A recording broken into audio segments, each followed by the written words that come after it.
Hi, this is Chris Dyer, and today we're going to talk about the cognitive bias known as the reactance theory. Now, you're probably really familiar with this, even if you don't recognize the name, and it's something we often think about with children or with teenagers, and we'll get to that. It's really simple to understand. It's actually quite complicated on how to use and how to implement on a daily basis as we think about employees, as we think about being good leaders or good managers. And so this theory basically says that people don't like being told what to do. Surprise, right? Of course not. But it's like what happens when we give people a limited amount of choices. So, if you give people sort of there's three choices out there and you tell them whatever you do, do not do these two things or don't do this one thing, people feel like their freedom is being threatened. And if their freedom is being threatened, they often choose the thing that you didn't want them to do, even if it's not in their best interest, even if it's not the best choice, even if it's not even something they really wanted to do. And we can often see this very, very easily when it comes with like little kids, with this idea of reverse psychology, where we'll tell the child, whatever you do, don't clean up your room or don't eat your dinner. And then they go and do it because they sort of have a very simple way of approaching that problem. As they get older and they become teenagers, we kind of forget some of this. And of course, we tell them, whatever you do, don't hang out with that person or don't go to that party. And then they end up doing it, right? Because we've sort of limited their choices. So as people get older and they move into the workplace and become adults, we sort of make this assumption that they aren't going to do that, that they're going to be much better about how they make their decisions.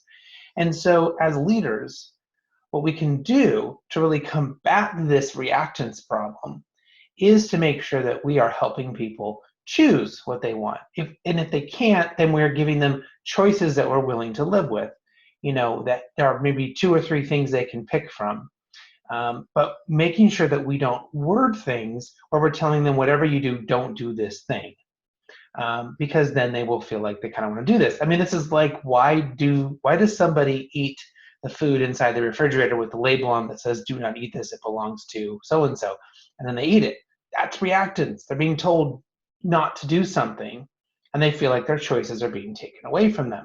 Now, it's really, really bad behavior. It shouldn't be tolerated, but as leaders, we can kind of avoid even getting in that situation by making sure we're giving people choices, or inside a team and group meetings that we are allowing people to figure out what part of the project they would be best able to help with. So again, they're choosing what they want to do.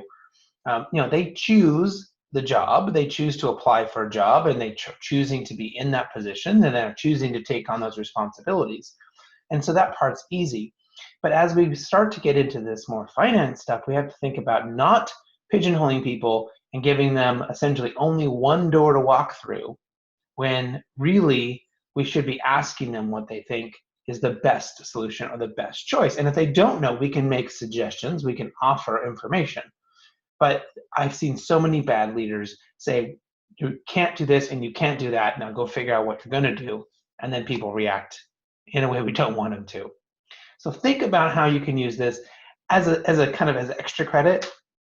Make sure that really sophisticated people are not manipulating you by intentionally doing this to you, knowing you're going to choose something because they presented to you in a certain way. So be really, really kind of aware of yourself when you make decisions, that you're not making a decision just because you feel like your freedom of choice has been taken away and that you're not being passive aggressive. All right, hope this helped. Let me know how it works out in trying this at work, and hope everyone is safe and having a great time during all this COVID stuff. Thanks. Bye.